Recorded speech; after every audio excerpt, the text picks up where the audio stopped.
Walk with me. Still chucking down with rain here in Sydney, and the match finished a couple of hours ago. Final video I'll be doing post-match on the channel, and we're getting back into the TalkSport commentary position for the video. Welcome back in. If I look tired, if I seem tired, it's because it is about 1:30 in the morning here in Sydney.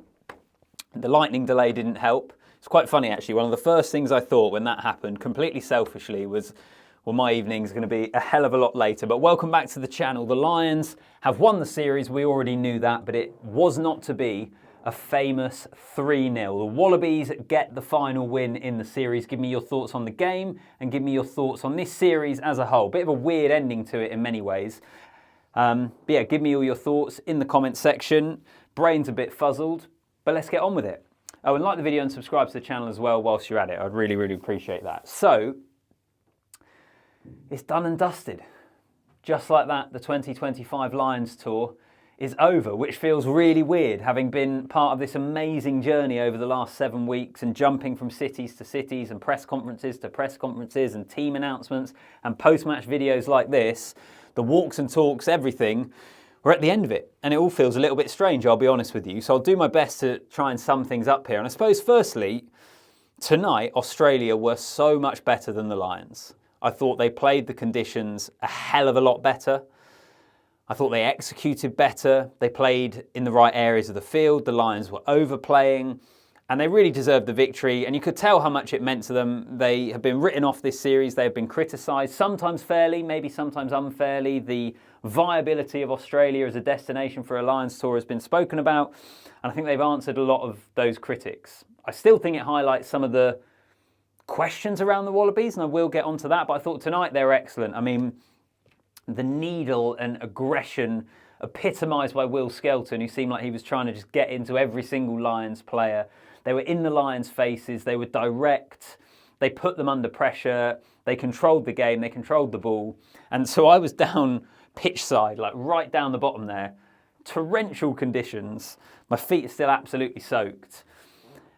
And pretty early on in the game, it became one of those matches where having a lead was so important, because chasing a game of that nature can be so difficult.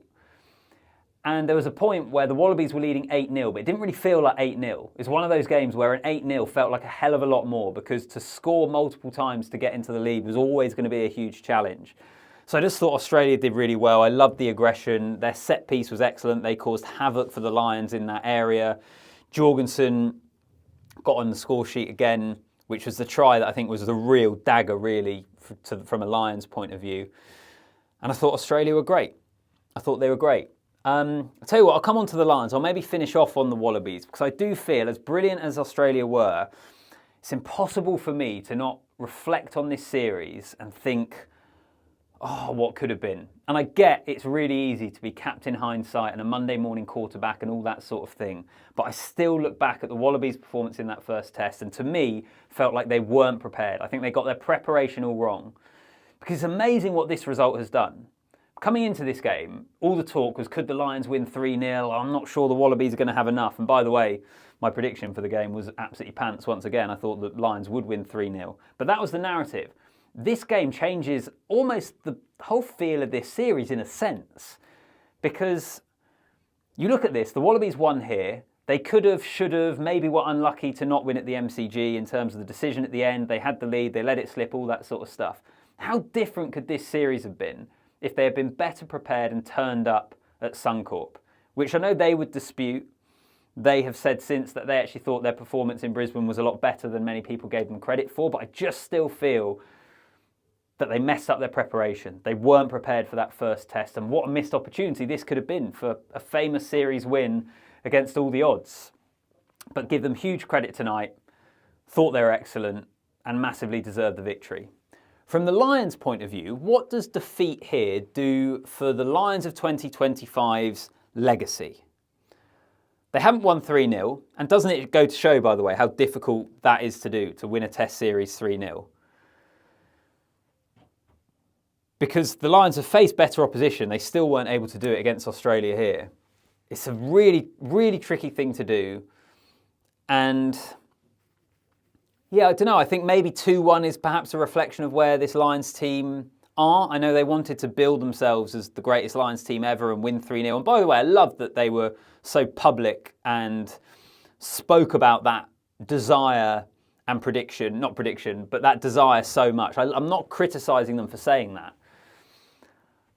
But I think you never really quite felt like they were going to be an absolute all-time great Lions team. They've come and won a series. Very few Lions teams do that. Huge credit to them. But I do think this game here, a 2-1 series victory rather than a 3-0 is probably a fair reflection of this Lions squad.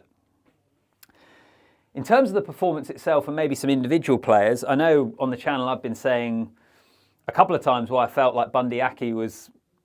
I could understand why Andy Farrell was selecting him and why he was the sort of guy Andy Farrell wanted. Aki, I thought, struggled tonight.